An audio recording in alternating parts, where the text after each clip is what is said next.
All right, we're going to get started now. Hello and welcome everyone. Thank you for connecting with us today from California and across Canada and the US. We appreciate that you are making time for us and this webinar today. My name is Stephen Armstrong. I'm the president and co-founder of Maple Business Council. And together with the Consulate General of Canada in Los Angeles and the Canadian Consulate in San Diego, we're very pleased to welcome you. I would first like to take care of some webinar administration details. We have phones on mute today for the benefit of audio quality for all our participants. And if you would like to send a question to our speakers, you can do so using our chat box. We'll be taking questions at the end of all presentations today, and we have quite a large group with us. So if we don't get to your question, we'll be sure to follow up with you after the event. We are also recording today's event for the benefit of those who aren't able to join us live. Now, with those details taken care of, we'll be hearing from three leading technology companies today: BlackBerry-Cylance, QA Consultants, and xahive. Now, each of these companies are Canadian-based, are leaders in their respective fields, and have a growing presence here in Southern California. We're also honored to welcome a very special guest speaker with us from the Department of Homeland Security, Mr. Todd Siegel, who is the resident agent in charge in Immigration and Customs Enforcement in the Office of Professional Responsibility in San Diego. Now, Todd will be discussing some of the risks associated with teleworking today, certainly a topic that affects both worker and employer.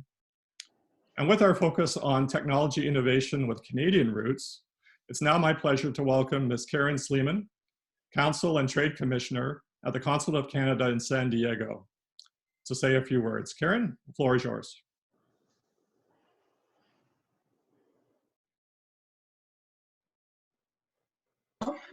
There we go. Thanks very much, Stephen. Happy to be here. I want to welcome everyone and thank you for connecting with us today. Basically, sorry, I just opened up my wrong notes, bear with me. There we go. So as Consul, I'm going to be very brief as I'll be passing it on to my colleagues shortly. As Consul and Trade Commissioner here in San Diego, we are a small satellite office to our Consulate General of Canada in Los Angeles. Both missions have a total of 16 trade commissioners, trade team members covering an array of sectors.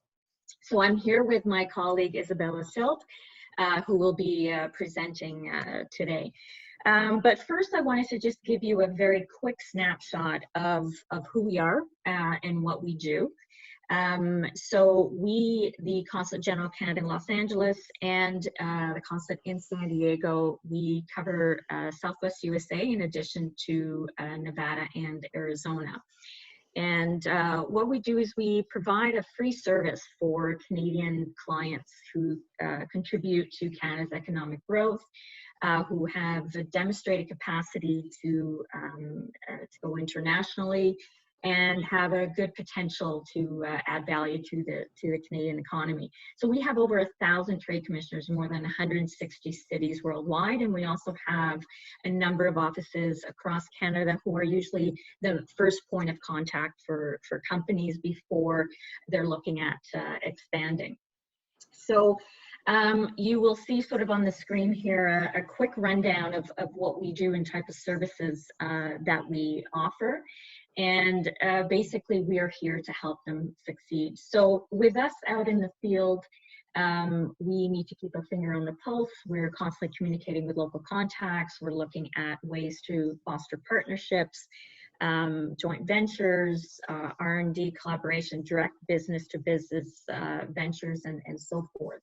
So you will see us in many of the very large trade events, and we're there to connect the two together. So we're also here to attract foreign direct investment to Canada. So there's a lot more that I can speak about, but I want to be able to give more time to Isabella and our other partners that are presenting today. So I will now introduce Isabella, who will talk about Canada's cybersecurity landscape. and so forth. So over to you, Isabella. Hi, everyone. Thanks, Karen. As Karen mentioned, my name is Isabella Schilp. I'm the Trade Commissioner covering the tech sector here at the Consulate General of Canada in Los Angeles. Sorry. That's okay. I'm excited to be here today to support 3 great examples of Canadian cybersecurity companies who have found a lot of really great success here in Southern California. These companies are examples of Canada's strong cybersecurity sector and Canada's commitment to adopting the most modern digital technologies in a rapidly evolving cybersecurity landscape. Canada has a really dynamic cybersecurity sector. It includes strengths like cryptography and encryption, mobile authentication, biometrics, surveillance, and tracking and sensor development as well. And Canada's cybersecurity strength is a result of 3 main things: a strong regulatory environment, which includes a focus on privacy legislation and supporting the cybersecurity sector that way. The support of innovative knowledge-based economy. Canadians' universities consistently rank among the top 100 institutions globally. And this world-class education system, combined with a high quality of life and a diverse multicultural population, creates a really interesting and talented and well-trained pool of employees as well as entrepreneurs. And finally, Canada's geopolitical stability provides a safe and economically attractive business climate. So Canada is home to actually the safest and most stable banking system in the world. And this stability helps to encourage the development of innovative solutions by Canadian companies. So as you'll see from the presentations today, Canada is at the forefront of cybersecurity technology. If you're interested in connecting with Canada's leading cybersecurity companies like those today, or if you're interested in learning about Canada's climate across the business sectors, please feel free to reach out to me or any of the other trade commissioners, as well as our partners like the Maple Business Council. I'm going to actually hand it over now to Stephen, who's the co-founder and president of Maple. Stephen, over to you. Great. Thank you very much, Isabella and Karen. We really appreciate all the great work that you and your colleagues do in the Trade Commissioner Service. And thank you as well for your support of today's webinar. And for those of you who may not be familiar with Maple Business Council, we're a cross-sector, membership-based networking group focused on growing the economic ties between Canada and Southern California. Robert Kelly and I, together with fellow Canadian executives, founded Maple in 2015 to promote bilateral investment, trade, and entrepreneurship. And we do this through a number of programming channels. We have regular networking events in Canada and Southern California, commercial delegations to major Canadian markets, and we provide thought leadership platforms for our members to share their expertise and tell their stories. We're also honored to be a partner of the Canadian Consulate and to be working with 2 of our member firms on this webinar today. So now onto our agenda.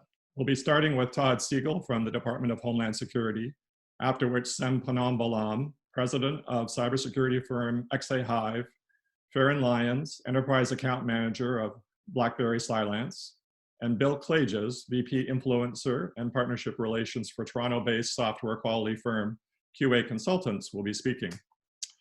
So now I'd like to introduce Todd Siegel and briefly share a little bit more about Todd's background. Todd previously served as a long-term supervisory special agent with Homeland Security Investigations. HSI is the investigative arm for DHS and is the 2nd largest criminal investigative agency within the US federal government. Todd led the HSI Los Angeles Cyber Crimes Group, investigating fraud, the illicit digital economy, business email compromise, dark net marketplaces, network intrusion, and other cyber-related criminal activity. So it's a great pleasure to welcome Todd Siegel to the floor. Todd, please go ahead. Thanks, Stephen. First, I apologize. I don't have slides for you to view today. The government is a little quirky about releasing PowerPoints on webinars, so I'm going to force you all to pay very close attention. So at HSI, we are tasked with investigating cyber crimes, along with several other federal agencies such as the FBI and the Secret Service. Specifically, we investigate the transnational criminal organizations, the TCOs, which commonly use cyber technology to facilitate criminal activity.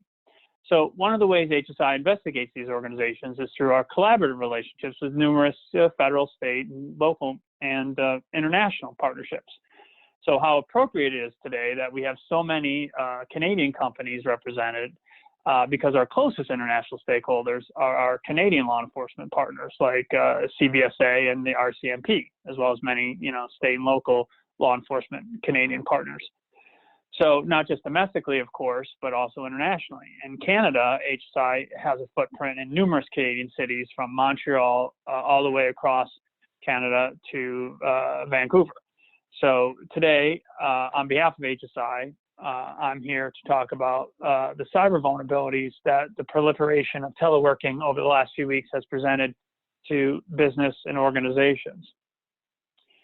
And the practice of working for an extended period of time outside the formal office has enabled by a whole host of digital tools, from email to mobile collaboration applications and remote desktops, really has become the new norm, as you know, as a result of the COVID-19 pandemic.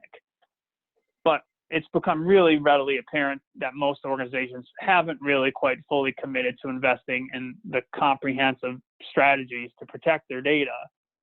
Of course, I'm preaching to the choir here, but given this mandatory telework transition over the last few weeks, and what will undoubtedly be a new norm when we return to, quote, the new normal in the future, we really have to take steps to educate our employees as to the potential security dangers that really now exist. There's a quote I like from the International Association of IT Asset Managers, an organization that many of you may be familiar with or even belong to. They said a spike in data breaches is greater than anticipated. So here's the quote that I like, which is really quite alarming. Companies and agencies may be hoping and praying that they are safe, but the work from home environment has created a multitude of opportunities for leaks. Too many organizations have left themselves wide open for attack. So as a result, I wanted to present today some examples that this organization and myself have been seeing, how this broad telework expansion in the last few weeks has allowed our assets and data to become vulnerable. So number one example is how our assets have been purposely left unsecured. So number one is by removing administrative permissions so our employees can complete tasks without oversight, or allowing unpatched or out of work, out of date, I should say, computers. This has allowed hackers to load malware. In some cases, companies that have already had high-end VPNs preloaded on their business computers have allowed employees to telework on personal devices, either with no VPNs or lower-end VPNs that may be less hacker resistant. So that's the first example. The second one is rapid addition of new hardware because of telework leaves little time for security. So this rapid teleworking has meant organizations have struggled to fill the IT asset gaps. And that's led to the purchasing of technology with little time to prepare or train workers on proper security, which has led to network intrusions. And we'll talk about network intrusions in a second. Thus, each asset has become an entry point for breaches.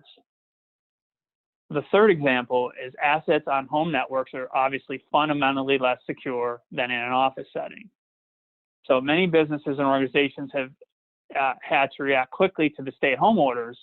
And if they were unprepared, which most were obviously, the IT departments had no chance to adapt, leaving many people working from home under less than ideal security conditions.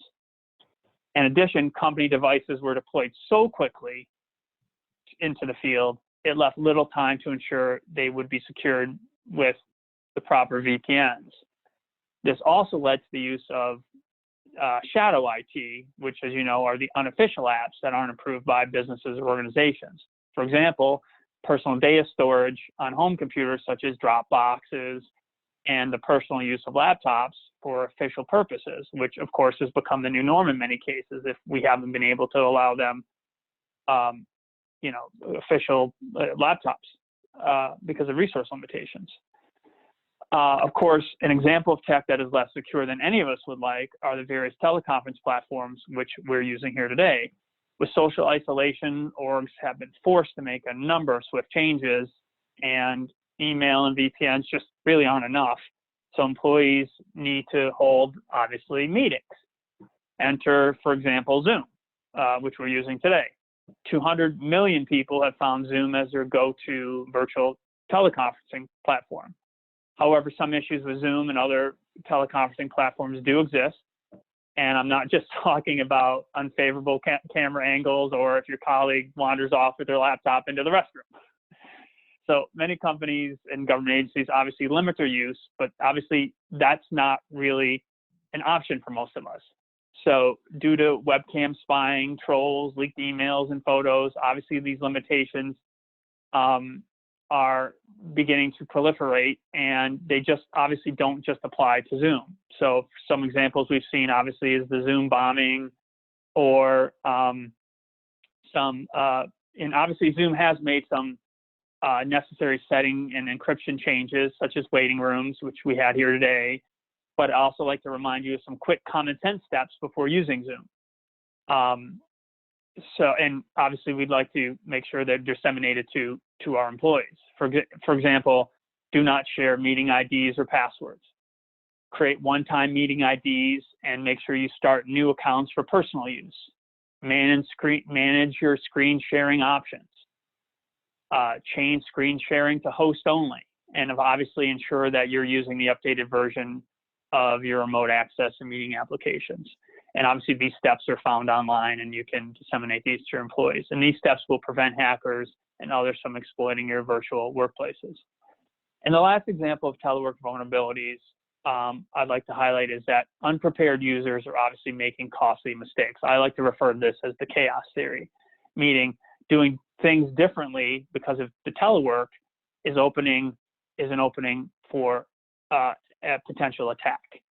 Essentially, the preceding steps I've outlined can build and become very dangerous when users aren't trained or prepared or are prepared for online threats. And so as a result, it makes our organizations vulnerable to criminal schemes. So I wanted to end by talking about what those cybercrime schemes are. So obviously you're all familiar with the first one, which is of course the business email compromise scheme, the BEC, which is a type of phishing scheme where cyber attackers impersonate a company executive like a CIO or a CFO to get an employee or customer to transfer money or sensitive data. It accesses a company email account or spoofs an owner's identity, and then emails are then sent to an employee or customer in an effort to steal funds. The second scheme is, of course, a phishing scheme, very common. It's all over the news lately. It's an email message that appears to be someone with whom you do business or have a personal relationship with. Again, appears to be from someone. It's designed to trick you into providing a username or credential or a password, with obviously the resulting transfer of funds, which is very hard to confirm. A recent Google study, which I think was just out a week or so ago, saw a 350% increase, 350% increase since January. Obviously, that's due entirely to the teleworking increase and other related recent developments. And the third scheme, of course, is ransomware. So that's obviously malware that prevents you from accessing your computer until a fee is paid. And that's a digital encrypted payment that's done anonymously, either in Bitcoin or lately we've seen Monero, because it's harder for investigators to track. So the scale of these schemes by these transnational organizations are increasing exponentially due to the number of people teleworking. So these phishing and BEC scams are not new, of course. We've heard about them the last several years. They're just adapting to the times. So what we've seen as investigators is these bad actors are exploiting the fear and confusion around the COVID-19 pandemic. So I want to talk a little bit about that now with some specific examples. So we're seeing phishing and these other schemes designed as appeals for help around COVID, disinformation campaigns, or new information about COVID. And they're all designed around COVID-19 to gain login credentials, install malicious software, or steal data or funds. And again, they're old schemes, but they're all designed around the COVID-19 or coronavirus. And so some specific scams I want to mention are, the first one is a BEC specific scam. So these are, again, specifically, they're spoof CEO, CIO, wire funds email requests to a supplier or vendor. So what we're seeing is a new one, which is a BEC gift card scam, which appears to be originating from the boss requesting money. It may be something like this. For example, hey, this is Charlie. I've got COVID-19 and I'm in isolation. So I need a gift card to pay my expenses and you need to send it to so-and-so ASAP. So obviously it plays on the fears of COVID-19. He says he's in isolation. He's hard to get a hold of. And it's been very effective in the last few weeks.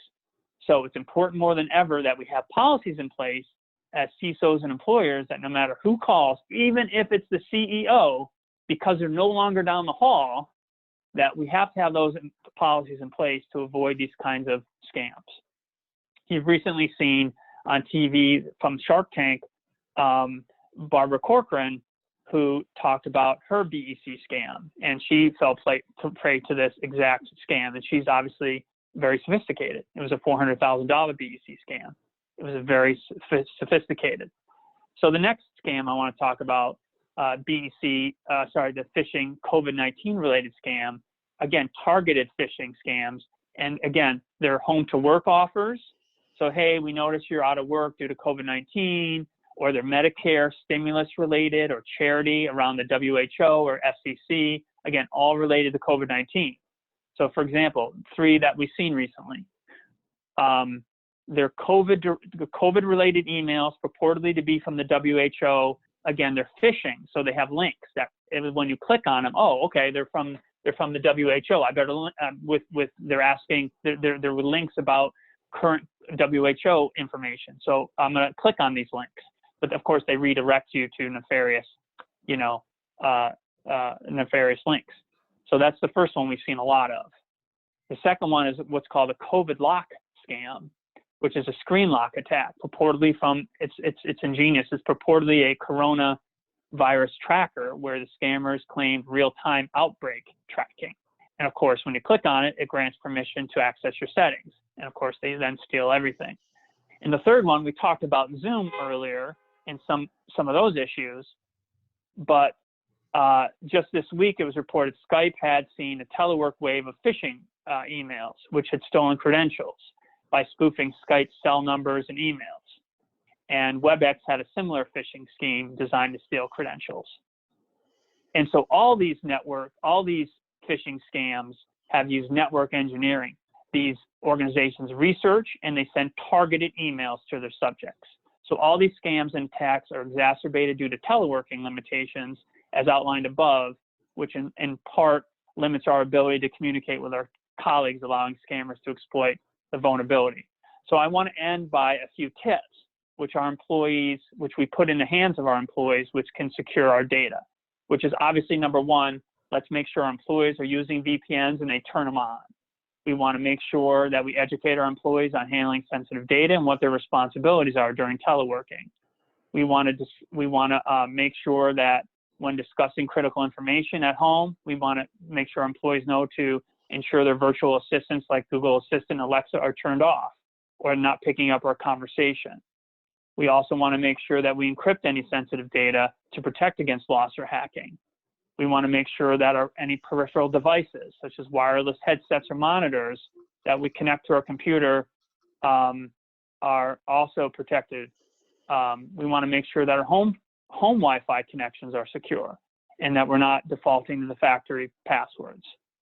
When these at-home restrictions are lifted, obviously we're going to continue to have some enhanced teleworking in the future. So we want to make sure that when our employees are continuing to telework, they do not telework in public settings because of obviously the security concerns. Also, we want to make sure employees are concerned about shoulder surfing and eavesdropping. And obviously the 3 most important things, change our passwords frequently. Our employees still aren't doing that. We want to make sure that they are not just employing the VPNs and the BlackBerry digital workplace devices, but also that we strongly consider 2-factor authentication to boost security. And I have some flyers about this that I also want to, some flyers and some security issues. So again, as a result, I know network security seems insignificant in the face of a pandemic, but it's up to us and our workforce to work together. And training and education really is the only way to ensure our organizations get through this without becoming, the latest security statistic. So thank you very much. I really appreciate your time. Thank you very much, Todd, for the very timely and important considerations. Certainly the risk of being a victim of a scheme or scam, especially during the pandemic, is sobering. And you've opened our eyes to the impact that we can have by taking some very pragmatic and prudent measures. So it's now my pleasure to welcome our next two speakers, Sem Panambalam, President of cybersecurity firm xahive, and Farron Lyons, an Enterprise Account Manager at BlackBerry-Cylance. Sem, the floor is yours. Thank you. Thank you, Stephen. Thank you to Maple and the Canadian Consulate for this opportunity. And Todd, that was an excellent presentation. In today's presentation, on the next slide, we'll go through the objectives. So both Farron and I will look at the global and US cybersecurity data in 2019.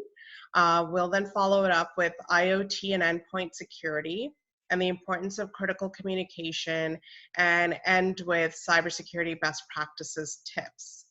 And on the next slide, we'll just take a look at global cybersecurity data that was reported in 2019. So the cost of data breach has certainly increased globally from last year to 2019, which was at 3.92 million. And in terms of the cost per record as well, you see a slight increase of $150 per record. And the cost per incident over the previous year has slightly increased again by 1.5%. But the most important one that we should look at is the cost savings from the incident response team, because that's now increased to $39 per record. And the likelihood of reoccurring breaches over 2 years is said to be at 29.6%, which is a slight increase. But as Todd had mentioned, due to COVID, there are a lot more activity in terms of cybersecurity breaches and incidences, and that certainly has not been recorded. So we'll probably be looking at those numbers next year. Now on the next slide, the U.S. Cybersecurity environment must be noted that the U.S. organizations actually pay the highest price for losing customers after a breach. On average, it's about $4.2 million, and this includes everything from abnormal turnovers of customers, the increased cost for acquisition activities, reputation losses, and of course, diminished goodwill. And this is mainly because US organizations have a higher cost per customers because they have more choice and there's competition. And with current notification laws, such as the California Consumer Privacy Act, for instance, customers in California and around the US are actually a lot more aware of their cybersecurity regulations and their privacy regulations, and they have a higher expectation of the organizations that they're working with. On the next slide, I'll turn it over to Farron. He'll take it from here. Thank you, Sem. Hey, everybody. So on this one, we just wanted to kind of talk about maybe an evolutionary, what we see in the marketplace today for where organizations are in terms of enabling users with mobility, folks working outside of the office, and where we kind of see as an entry into this conversation is just endpoint management. It's been around for a while, more than a decade. So the ability to take a phone or a laptop, and if it's lost or stolen, to wipe that device. So that's kind of where we're just getting out there as an entry level into real hyperconnectivity. And at that next level, where we start to think about the separation of personal information and corporate information.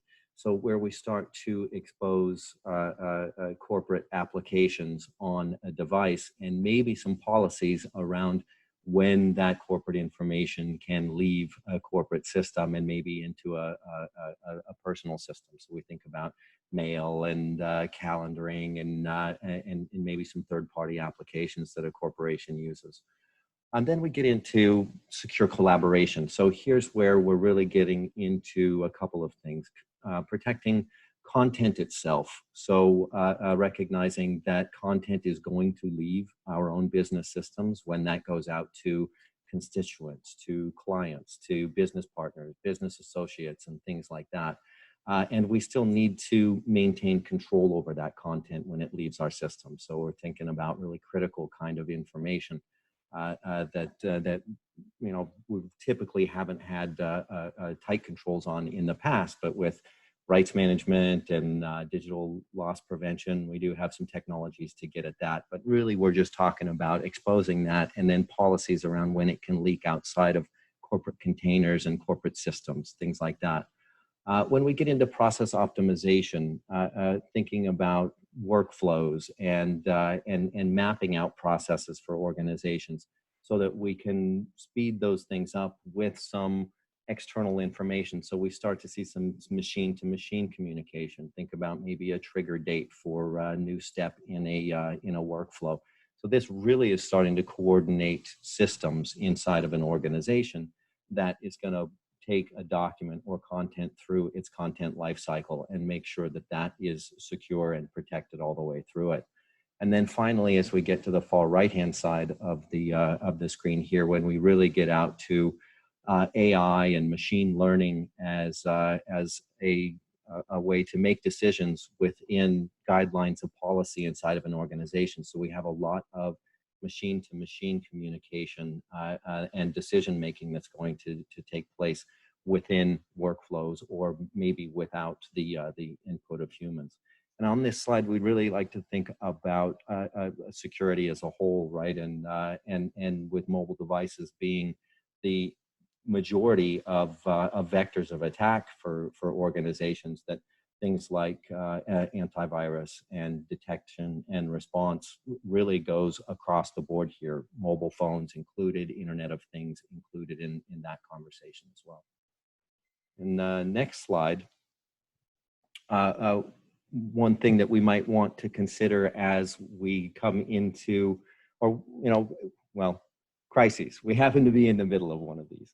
But there are others that organizations face.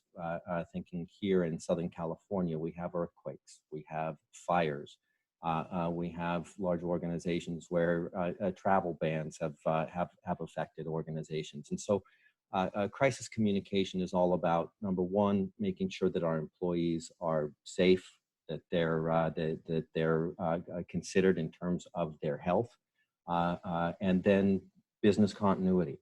How do we make sure that our organization can get back to business as quickly as possible when faced with a crisis? So that's exactly it. When, let's say, a shaker happens, are our people okay? Where are they? Do we need to coordinate with third parties like fire, police, ambulance, and make sure that they know where our people are who need assistance?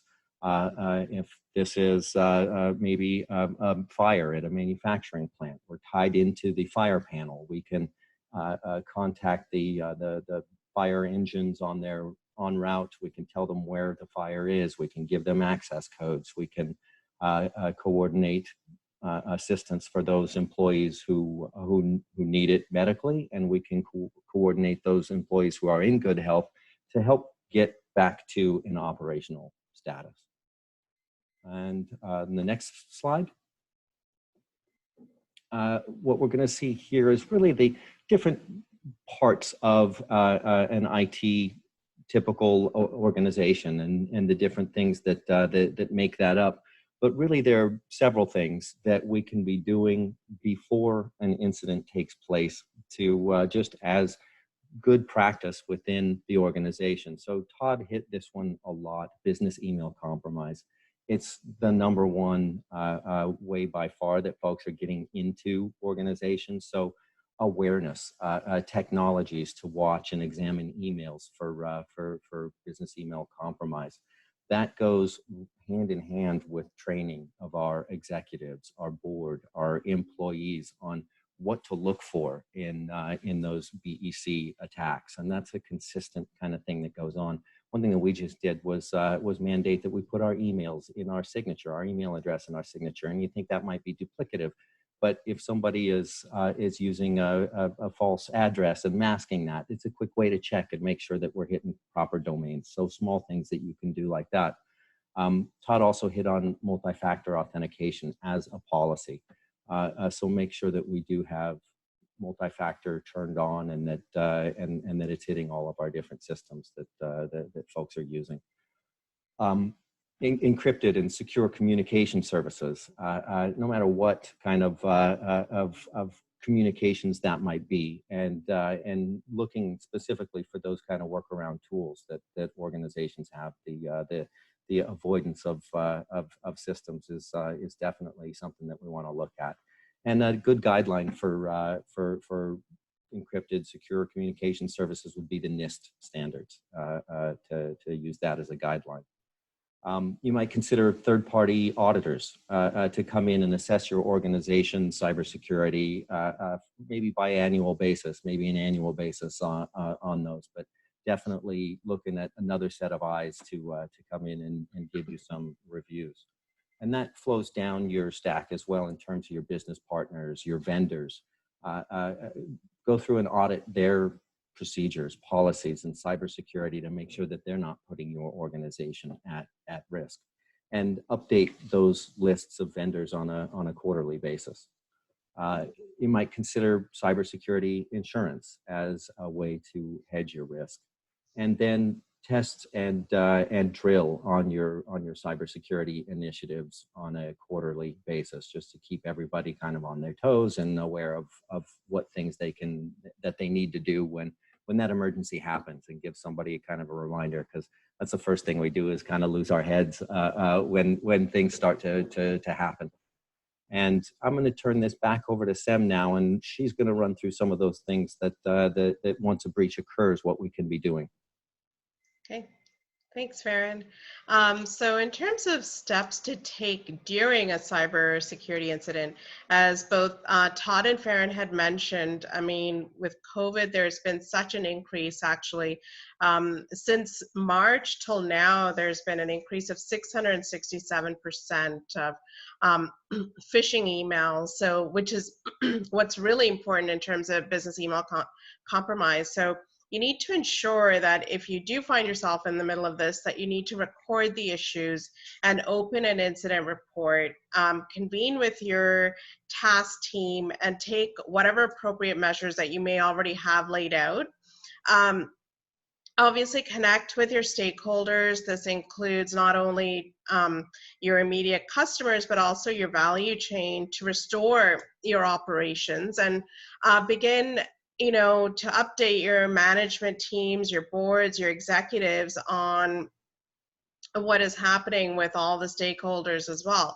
Now, and it's important to triage and report back to your boards and your executives, and you should really start taking the steps and looking at your disaster recovery protocol. Start implementing those, because that's something you probably already have in place, and follow that strict chain of evidence, because that's going to help your legal team and your compliance teams. And you should make sure that you communicate with all affected third parties, not just your clients, your regulators such as Todd and his group, and media within 72 hours.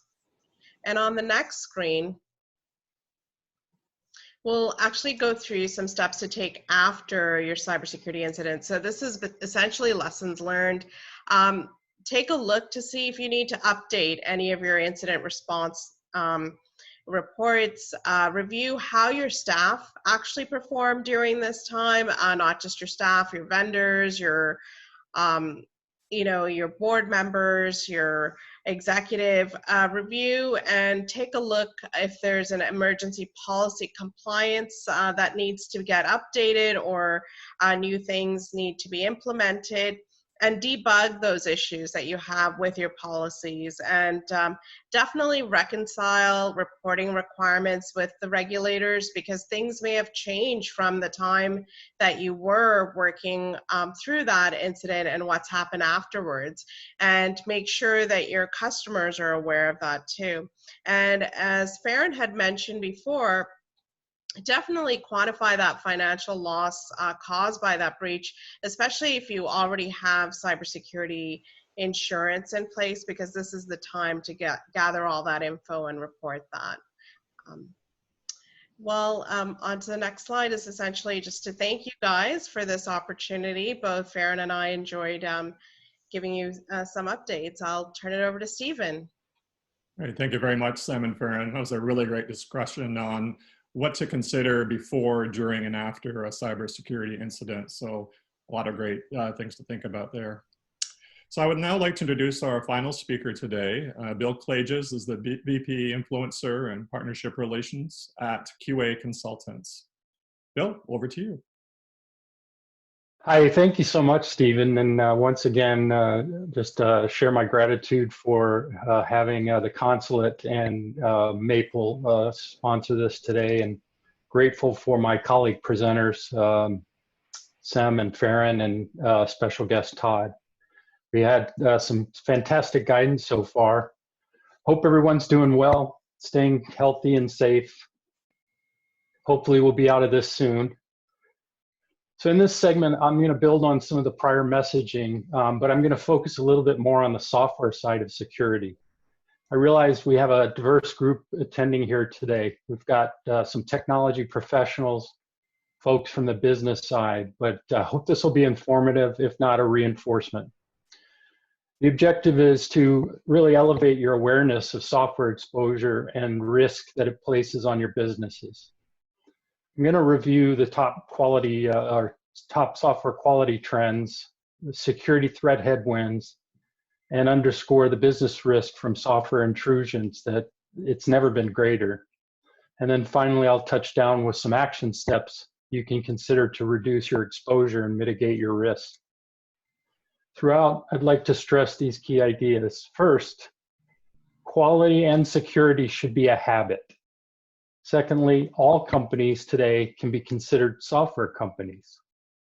And finally, security should be everyone's responsibility. So you see the quote on the screen from the philosopher Aristotle: quality is not an act, it's a habit. My instincts, though, urged me to wonder if quality was even a concept 2,400 years ago. So I did a little research online to understand what the context was. And as it turns out, there's no evidence that Aristotle actually wrote this. So, you know, you really can't trust everything you read on the internet. So let's jump in. Next slide. So experts are estimating that software vulnerabilities are responsible for at least a third of all cyber breaches, and some estimate it could be as high as 60%. Many of these breaches occur because bug or security fix patches are not applied timely or even at all. And I'm surprised to learn that 90% of the data breaches in the US occur right here in California and in New York, so just 2 states. In our state, California, the reports are trending up. So far this year, the average number of reported breaches is about 20 per month. But let me underline that the entries to this database that you see, I've put a screenshot there on the slide. Each entry can oftentimes represent multiple breaches to the same company over a period of time. Anyone can access this breach registry at california.gov, and you can see the link below there.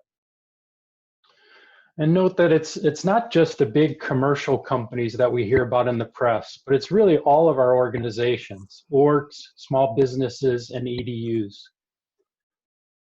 So what does it mean when we say that every company should be considered a software company? It doesn't necessarily mean that your company builds or markets software. What it's suggesting is that in order to do business and serve your customer or client base, you pretty much have to have a website or a mobile app that runs on various browsers or operating systems, and certainly many different types of devices.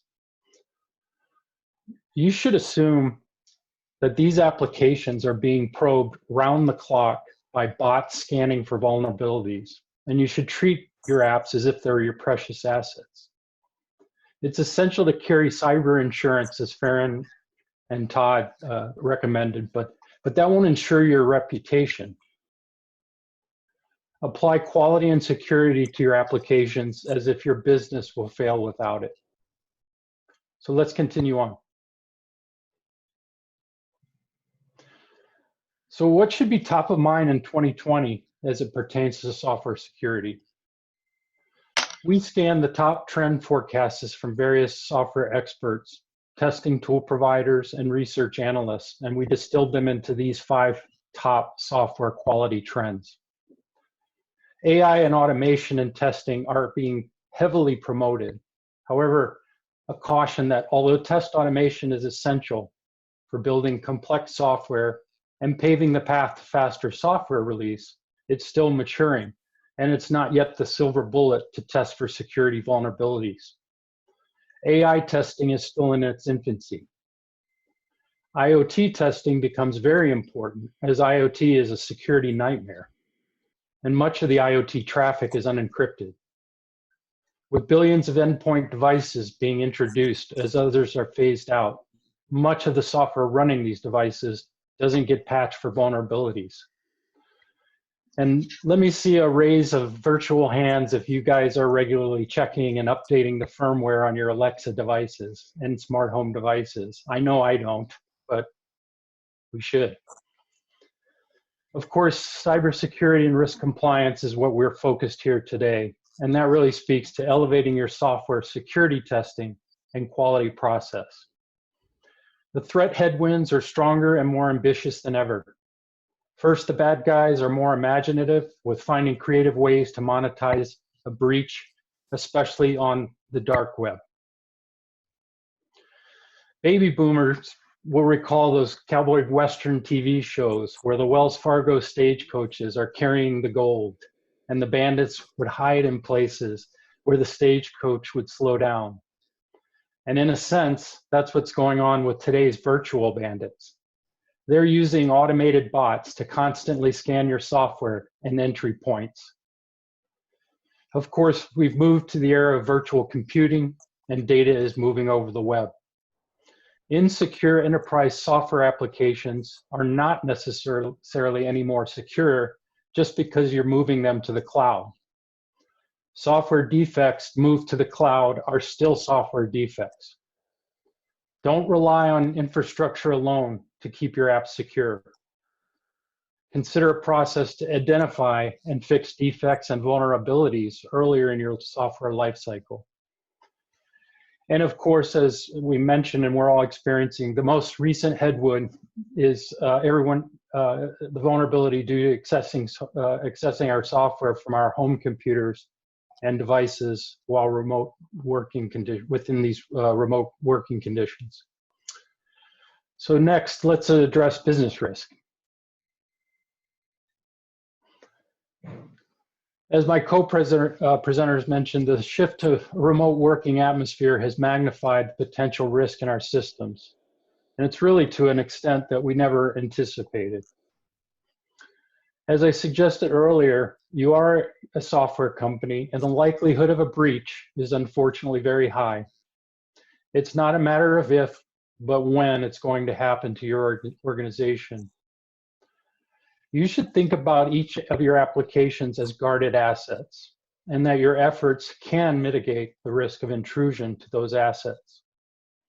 In this picture, I show risk halos, and these illustrate how risk is relative to the intensity of your software security program.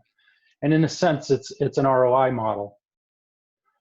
Security debt is the most troubling part of technical debt, or bad software. So many engineering shops and IT development teams are primarily focused or invest in design and functionality. Engineers lack training in security. We really don't teach building secure code in our schools. And of course, racing the clock to release software can translate to competitive advantages and increased revenues. Effectively mitigating risk can be done through threat modeling early in your process. Introduce application security testing throughout the process, or what we refer to as the shift left approach to finding defects and fixing them as early as possible. Promote a culture where all stakeholders in the development program are responsible for security. As I said earlier, let's make security a habit. Now into the home stretch with some key takeaways. Security is not a feature. It's not static or done only after deploying code. It must be integrated into your end-to-end lifecycle. Security is not automatic. It needs to be acknowledged and designed into your process. Scale your application security to cover all your applications and not just your critical ones. Scanning tools alone will not identify and certainly will not resolve security defects. Make sure you're augmenting with smart manual and exploratory testing. Have an eye for building or integrating your applications with a zero trust mindset. Presume that the infrastructure or network security will not relieve your software from intrusion. Prepare threat modeling prior to commencing software builds. Adopt DevSecOps or AppSec to formalize the security track in your development. Invest in security training programs and refresh them regularly. And promote security champions in your development and QA teams. Reinforce that training and security culture with gaming programs like internal white hacking, and pay cash bonuses or bug bounties and make it fun.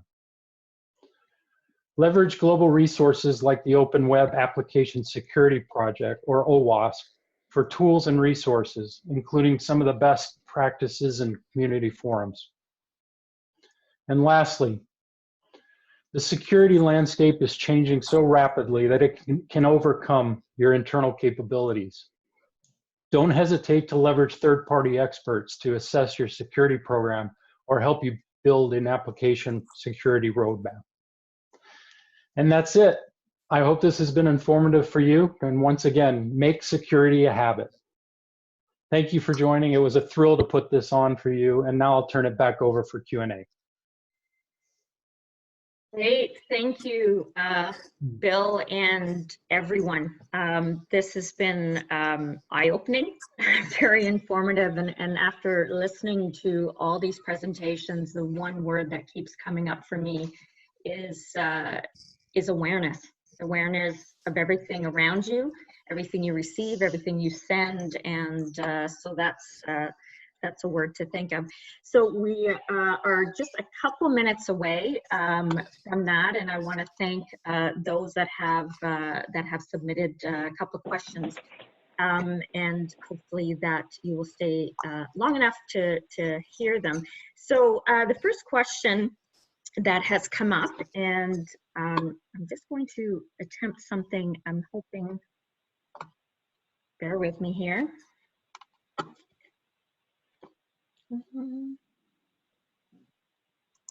Well, I'll start with a question, even though we're on this away from the page. What are some cybersecurity governance procedures and protocols that we can quickly employ while my organization works from home and once we return to work?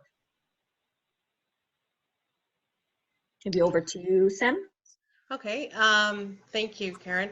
So even though we're, working from home at this point, I think we can certainly put in place, policies if you don't already have in place related to cybersecurity education, because that's really important, because the majority of your teams may not be aware of what to do while working from home. And the steps that were outlined by Todd and Farron definitely would help with that. And also, check to see if you have vendor management policies in place, because oftentimes the weakest link may not be within your organization, but it could actually be the third party And as Todd had mentioned before, BlackBerry offers some really great tools to work directly from home, and that's secure through their digital workplace. So those are some tools to look at. As well as bring your own device. Like that's a policy that obviously, if most organizations don't have that policy in place, that's something that's happening now with majority of the workers using their own laptops, you know, to connect back to either the organization or through the VPN. So those are some things to definitely look at. That's great, thank you. Farron, maybe I'll pass this question over to you. What steps can I take to ensure IoT and endpoint security is in place for my organization now? Yeah, so really kind of look at that maturity model that we had up on the screen and get an idea for where you land on that today. Really, one thing that we see is that no two organizations are the same. Everybody is unique. And so we can come at it from the perspective of all operating systems are supported, all your ownership models are supported, whether that be corporate issued devices or whether that be bring your own devices. Form factors is another one that varies here. Are we just talking about telephones? Are we talking about tablets, laptops? Are we talking about things and devices? Are we talking about employees only? Are we talking about broadening that out and including some of our business partners and business associates and things like that? And take that right down to the level of content itself. Is there actual content that we need to protect outside of the systems that are used for collaboration within the organization? So it really is broad, and maybe just to value where your most important content is flowing as a place to start with that one. But I'd call us up. We can have a conversation about what it is in particular that's holding you back. Great, thank you. We're just over by a minute, so I'm going to try and squeeze in 2 more questions. And for everybody else that had sent in, we'll come back to you directly after the webinar. I will pass this on to Bill. I think I'll throw this in for each one of you. Bill, how do you measure return on investment on application security investments? Thanks, Karen. Yeah, that's a great question. I mean, calculating the ROI benefit from security investments is going to be a little bit of a different mindset than what your typical project, you know, where you're measuring, you know, revenue gains or increases or SG&A cost reductions.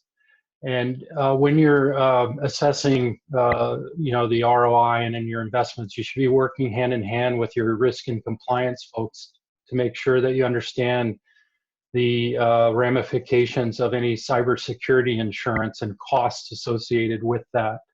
But for security investments, it's really about cost avoidance, and it's in a sense it's an insurance policy, and it's a cost of doing business. But one way to think about it is, and this is really beyond whatever your cyber policy may cover.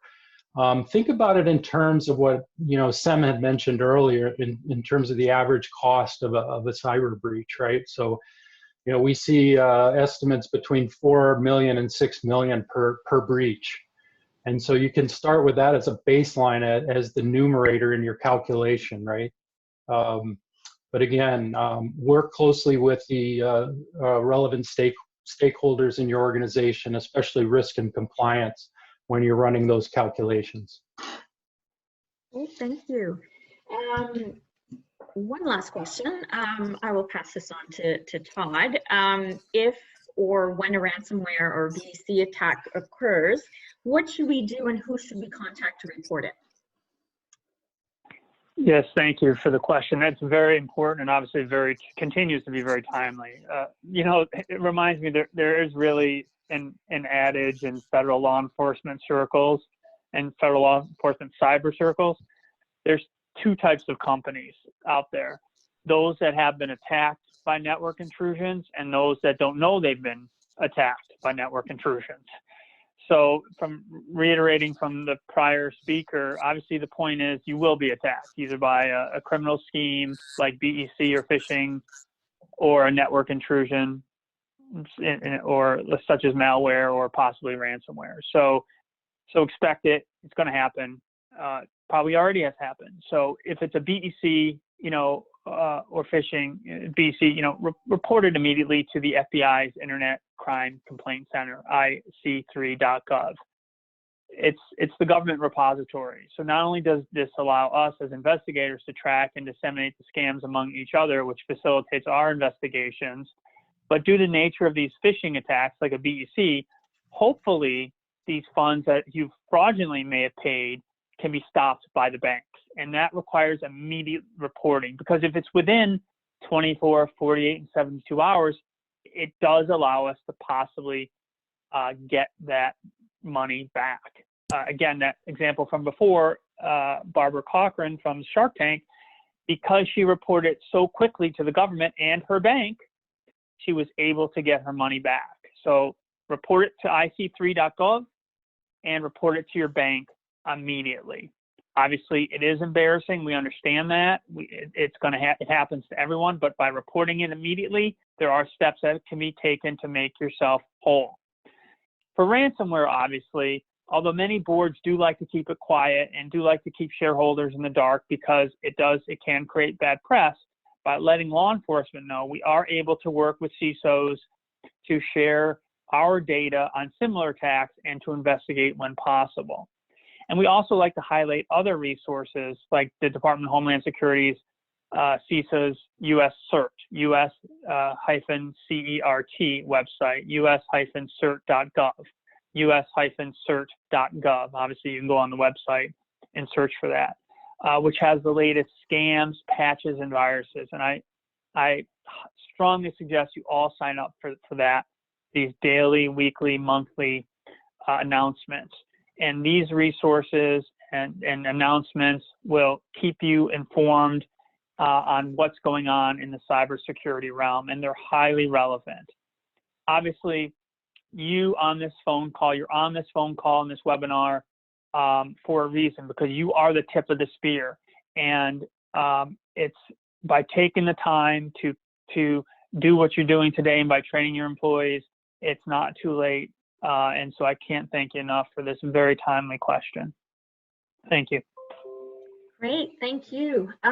Well, we don't want to get people to wait too long, but thank you to Sam and Farron and Bill and Todd, and on behalf of Stephen at Maple Business Council and my colleague Isabella from the Consul General of Canada in Los Angeles, we want to thank everybody for participating. We have shown here all the contact details.